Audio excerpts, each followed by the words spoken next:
So, today I want to talk about a little thing that's just like happened, and it's like, well, just like a situation that I've experienced, and it's kind of, although I can talk about, um, you know, being mindful of your feelings and all that, it's actually quite easy just to let the whole thing, you know, situations get stressful, and it's easy, it's easy for me to feel like, I can't cope or something. I mean, I know I can, so it's not like I'm going to break down or anything, but it's just, I thought I just wanted to bring it up because it's like the whole point of like self-ownership is like taking responsibility, and so you have to take responsibility for how you feel as well. So if you feel like you're totally stressed out, or you can't cope with the situation or whatever, it's down to you to fix it. And it's just something that you need to be, situations, things happen that like can feel overwhelming, but we work ourselves up by things that around things that haven't even happened yet. And so that's basically the situation that I was in today. So I'm obviously, like everyone is, busy at work. I've got a few things that I'm working on outside of work as well that kind of needs to be done by the end of the week, and it's not going as well as I thought it was going to be, so that's stressing me out. And then there's like a few things that are ongoing at home, like my wife's travelling with work, which means that like I have to look after the kids. Well, I mean, not massively more, but I mean we do things together, so it means that I won't have that little bit of help, well, a lot of help. My wife picks the kids up from school, I take them in the morning, she picks them up from school, and that way, we can get stuff done at work. Well, for the next 2 days she's not going to be here, so I'm going to have to pick them up from school, I'll take them to school, pick them up, so that's like time out of my day when I'm not working, which means that I'll have to make it up later. Today I have to take her to the train station because she was obviously travelling, which impacted the taking the kids to school, because it was like kind of at the same time, so we had to all go together, which meant that we had to go earlier than usual, which meant that I had to rush the kids. Also with that, today it rained loads, and what happens in like Madrid's got loads of traffic, and so Madrid's busy with traffic anyway, but when it rains, a lot of the people who like take public transport or something go in the car, because you don't want to wait at the bus stop or whatever. And so that means that apart from the weather conditions, there's just more traffic on the road, and it's just, and people aren't used to driving in the rain, etc., etc., etc. So it's just driving when on a rainy morning is like stressful, because it just means that everything takes longer. So I drop the kids off at school late, blah blah blah blah blah, things and things and things, right? So I was like, working myself up about this. I mean, even before I knew it was raining, so that was it. I was already like stressing, it's raining, the traffic's going to be terrible, stuff like that. And part of me at the back of my brain was still saying, can't do anything about the rain. the kids will get to school eventually. It's not like they're going to kick them out of school for getting, you know, even if you do it to turn up like half an hour late, which wasn't going to be the case. It's not like anything will happen, it's not a big deal. But, you know, there's the walk and talk and the talk bit, you know what I mean? And I was, you know, thinking to myself, oh, you know, I have to, you know, all this stuff to do, and you know. And so, as I've said before, every day I go to the sauna. And so by the time I got to the sauna, I was like kind of, unfortunately, although I did coincide with the whisperer for a little bit, only for about like 10 minutes or something, so I still like had another 10 minutes. And so I decided to do some tapping, which is something I've never done before in the sauna.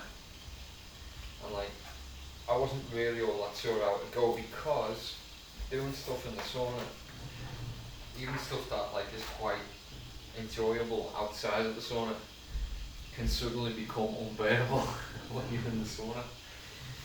And anyway, so the point was, I was just thinking about, I was like, I'm mindful of how we like carry stress around with us. And I do think that, I mean, it's only anecdotal, but I do think that a lot of illnesses, you know, apart from because of people eat terribly, but, you know, the stress that gets carried around, and, you know, we don't get it out of our systems, we don't have any tactics to, you know, help yourself just, you know, relax. And I could feel that in myself, and that's something where I think I have improved over the years, because that would have been like the point where I'd be stressed, and so that's the time that I just I'd want some escapism. So maybe, you know, I'd be thinking, oh, you know, I'll go out for lunch and have a beer or something, you know, that'll make me feel better. And it would, you know, it does. You know, anyone who's ever drank knows that drinking alcohol does relax you.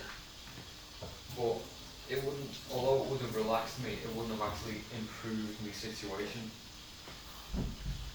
because, you know, it's not like it'd make me better at doing all the things that I've still got to do for the rest of the day. It just means that while I was having a drink, I wouldn't feel stressed about it. So anyway, I decided to do the tapping, and it really did just like reset me. It was just so helpful. And, you know, I really recommend that people investigate tapping, because it's just, for me, it was just such a game changer. And I don't even do it like every week or, you know, anymore, because I've kind of got you know, I'm in a kind of good routine, and so, you know, I tend to keep on top of things by being on top of things. And it's only, I think where tapping's is especially good is when you're in a situation where I see it as when you're suffering from a situation that you can't actually do anything about. It's like you're already trying to fix it. So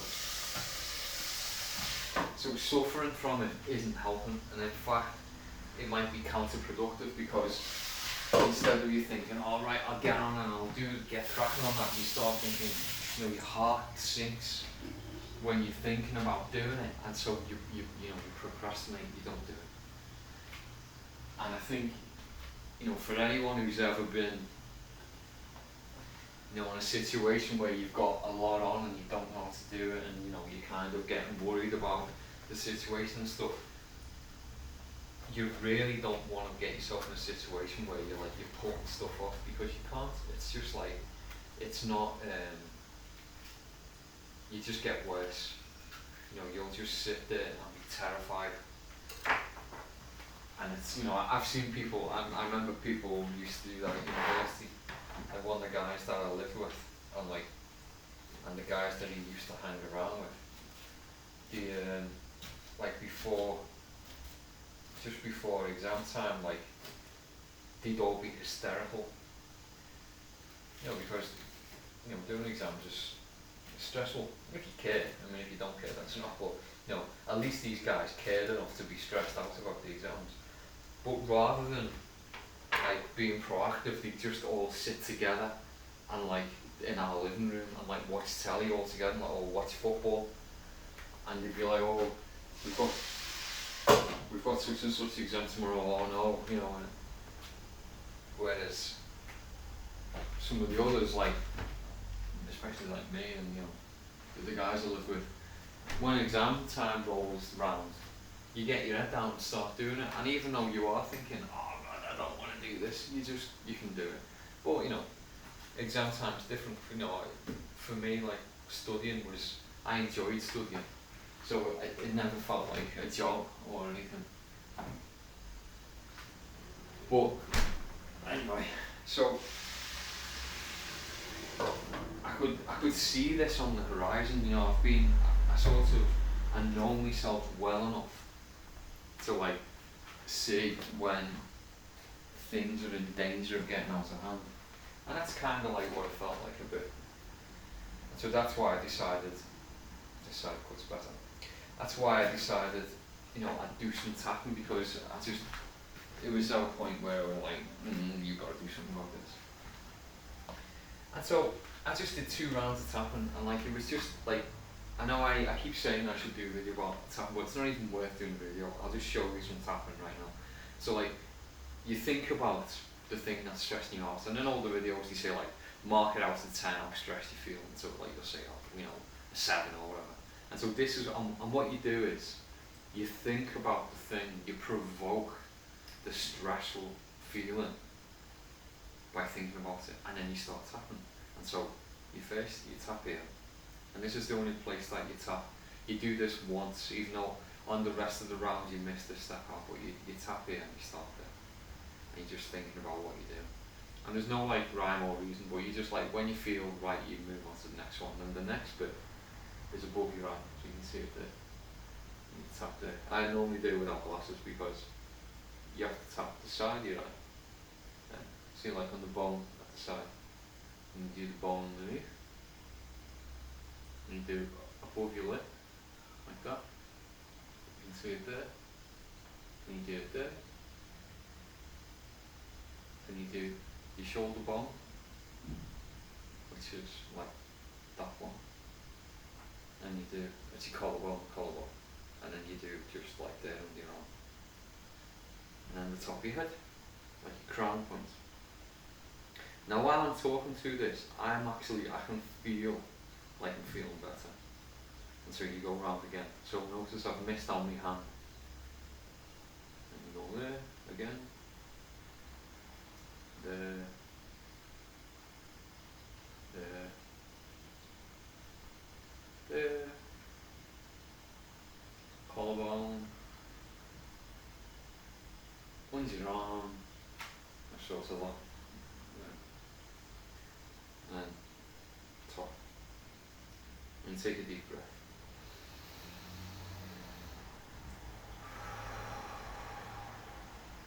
In through your nose, out through your mouth. And you just feel better. So right now, I feel much better. So maybe if I was like stressed, I was kind of feeling a bit stressed because, yeah, I did the tapping like a few hours ago, and even though I felt better, but I've been again in a stressful situation before, you know, trying to get some stuff done that's not working, etc. You know, the deadline's coming on, and I was feeling a bit like stressed again. So I've just done that. And so maybe when I was like, my stress level was probably around a 7 or something like that. And now I'd say it's kind of like a 4 or a 3. It's not completely done, you know. If I think about it, I can feel it's, you know, come up a little bit. But I'm feeling okay. And it's just, it's such a powerful technique. It's so easy to do. You can literally do it, you know. I've done it in like in the bathrooms of work. You just lock the cubicle and stand there and just do it, and it's, you know, it doesn't take long. You know, it doesn't, you know, it's just so beneficial. And I can't recommend it enough. And so the thing is, it's like this. So I had this series of events like that, things going on, the weather being bad and all that, and so here I am now talking about it, and I didn't actually do anything to like get through this situation. Nothing had to happen. I didn't have to like, do any heroic anything. It just, it just happens. It just happens. It just goes through, and then you're done. And most things, most uncomfortable situations that we, I'm not talking about, say, if you're worried that about having an operation or something like that, that's real. Or like you're going to court, that's real. But, just stuff that you're going through your life is just, it's just going to happen anyway. You can't do anything to make it easier or, worse.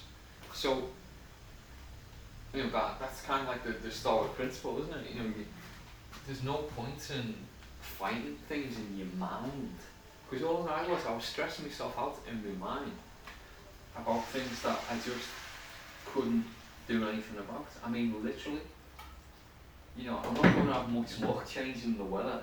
I'm not going to have much luck doing anything about the traffic. I can't move the kids' school closer to where I live. There's just these things just don't. I can't change them. So, why not just try and let it go? And so, even if you can't let it go before the event, what the tapping helps you to do is let go of it at least after the event. So now it's all over. All the screaming is done. So like, what sense does it make to hold on to it? So that's basically what I wanted to say about that, because people don't. I don't think enough people realise that there are actual things that you can do with your body to make yourself feel better. I mean, when I go to sauna normally, there's a few exercises that I do just to, when I first get in, because when you first get in, obviously you're not stressed yet, so you can do stuff that. So I do a few stretches. I do some qigong breathing things that just help me feel better. And but today, because the whisperer was there, I couldn't. I don't like to do these things in front of people because people think you're weird. But so that's why. But it was kind of. I felt like it was an emergency. I had to do something, so that's why after we left, I did the tapping. Anyway, so that was one of the things that I was like, what I wanted to bring up. There's another thing that is basically in my face all the time, and obviously because everyone who lives in the Western Hemisphere is aware of like the American elections. I think it's all like the the situation is just so polarized. As if like you've got Kamala Harris or Kamala or whatever you meant to say. Like people talk about it as if like she's literally like Stalin, and then on the other camp you've got like people talking about Trump as if he's literally Hitler. So not that I'll go into it now, but I've actually ever thought about how similar Stalin and Hitler actually are. But maybe we won't talk about that just now. But the thing, obviously, I don't vote. Being a voluntarist, I don't feel that I have the right. In fact, it's not that I feel it. I don't have the right to force someone else how to live. That's just like fundamental. It doesn't, that right does not exist, and everything just cascades from there. Well, obviously, it's kind of having these conversations with people. How can you possibly not vote because you're gonna? If you don't vote, for X, then Y will happen. So you've got to vote against Y, and voting against Y means voting for X, or whatever. And apart from the fact that it's been said many times before, but voting for the lesser of two evils is still voting for evil, and it really is. It's just, it's not moral to just vote for something that you know is wrong, but it's just, you think, well, it's not as bad as the other one. I mean, what would you do? It's like, I don't understand why people don't just say, I'm rejecting this situation. If someone came up to you and you've got 2 kids and someone comes up to you with a gun and he says, I'm going to kill either your son or your daughter, you choose. Why? I won't kill both of them, I'll only kill one. Choose. And if you don't choose, I'll just kill one anyway. I'm not going to kill both of them. I mean, would you say, well, let me see.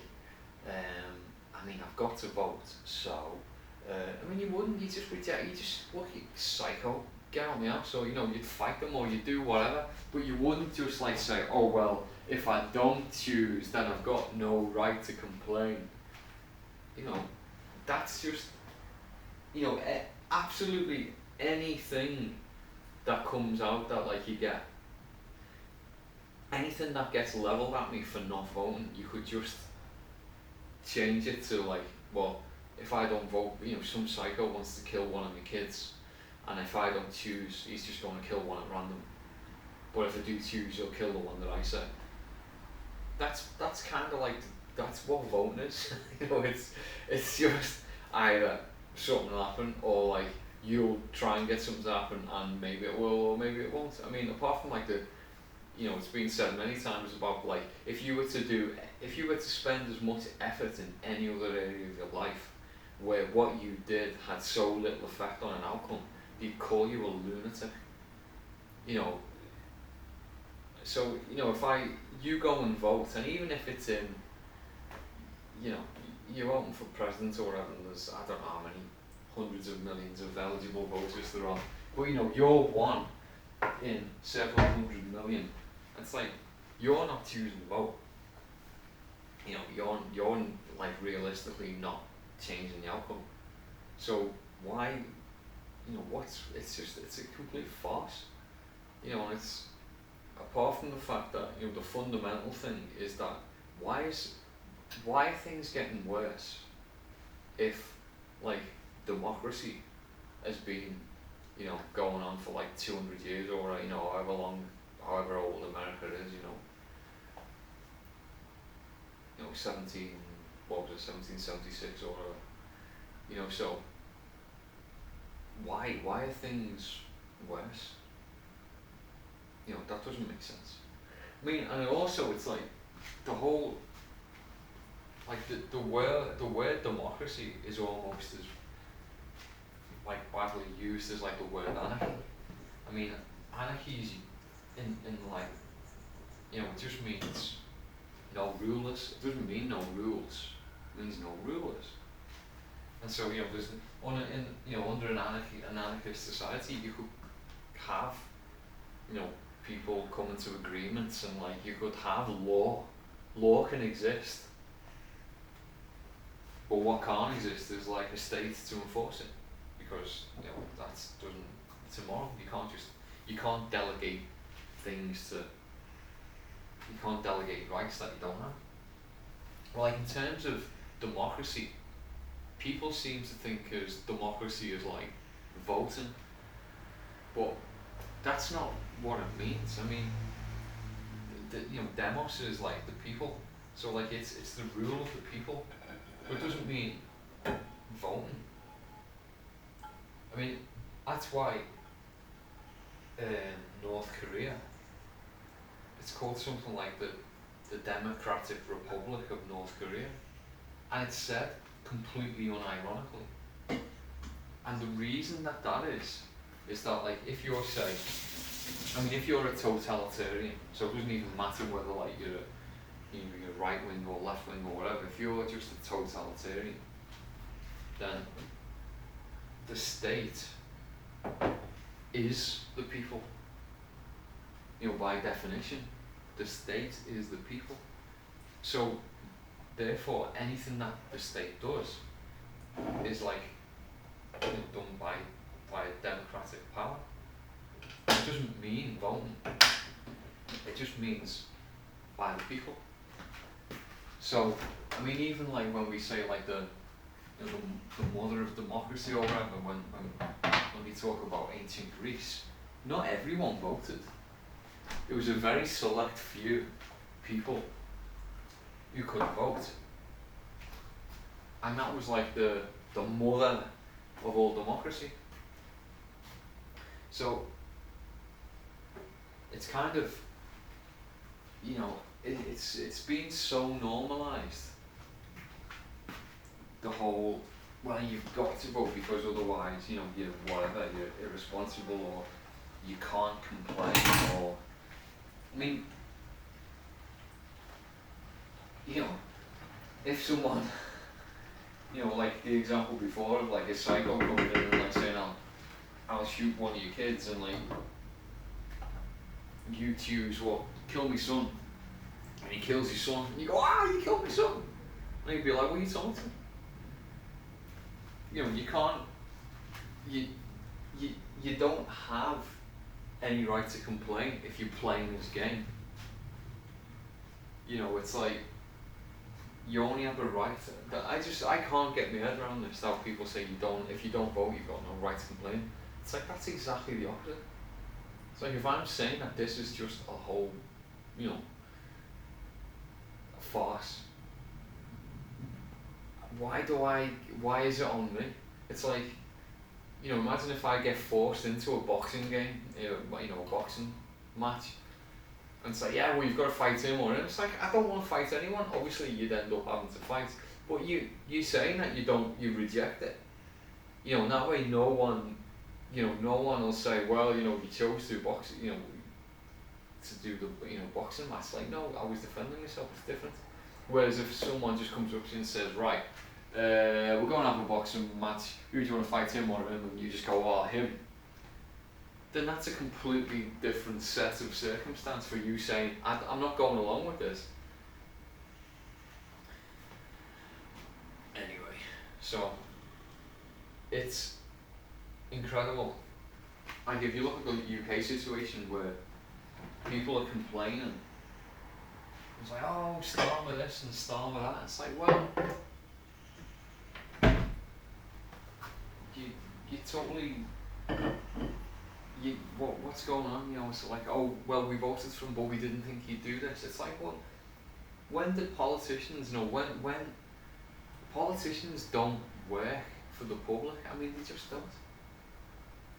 That's just the most naive thing that you could think of if you think that people are actually there to serve you. They're serving the party, they're serving the state, the establishment. That's what they're there for. They're not there to do you any favours. So, it's turkeys voting for Christmas, as they say. Doesn't make any sense. So anyway, that's one of the things that, although like that just seems kind of obvious to me, it's not obvious to everyone. I don't think that it doesn't make sense to think that you can actually vote your way out of these problems, because no one's voting for anything positive, and there's no accountability for when things, promises don't get fulfilled. Or like, in Spain, there's loads of instances that, there's stuff going on now that you wouldn't believe. And you've got like politicians who've said directly, we won't do this, we won't do that, we won't do the other. And then they get into power, and then after the election, then they do exactly those three things that they said that they wouldn't do. But like they say, we're being pragmatic. I mean, that just seems to be like the get out of jail card for absolutely everything. We're being pragmatic. This is realpolitik. This is what we've got to do. I'm on a ratty thing today. Another thing that's like completely outrageous is like I mean, it's been bad right from the beginning, the whole Israel-Palestine thing. You know, I don't want to get into, you know, who's right, who's wrong, you know, human shields, all this. The whole situation is very bad. But at the same time, our governments, all like, you know, our Spanish government, there's the UK government, they're all selling arms. So a state is selling arms to another state that's being used to kill people. So it's like, it doesn't matter how there's people who are against that conflict and what's going on, who still are pro-state. But it's the state. The Palestinians don't have a state. They obviously don't, because that's what the whole two-state solution's about, is the fact that they haven't got one. But you've got like other states that are just propping up the other, you know, propping up a state, because that's the game. It's like, if they don't do that, then, you know, it's the whole emperor's got no clothes. You know, and that's something that, you know, who'll build the roads? It's like, well, yeah, we're on the other side. It's like, you know, who'll prop up all the states and, you know, allow them to like murder kids? I mean, whatever side, you know, children are dying in this situation. You know, and it's very bad and it's very ugly. And it's just statism all over. Anyway, I'm stopping now because I'm too. My lunch is done. Another thing that's been doing me then is the dishwasher's broken, so we're going to have to buy another one. So I'm doing all this washing up, which I hate washing up. Anyway,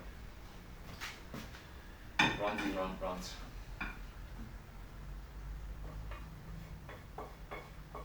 So yeah, do some tapping, bring down the world. That's it. See you next time.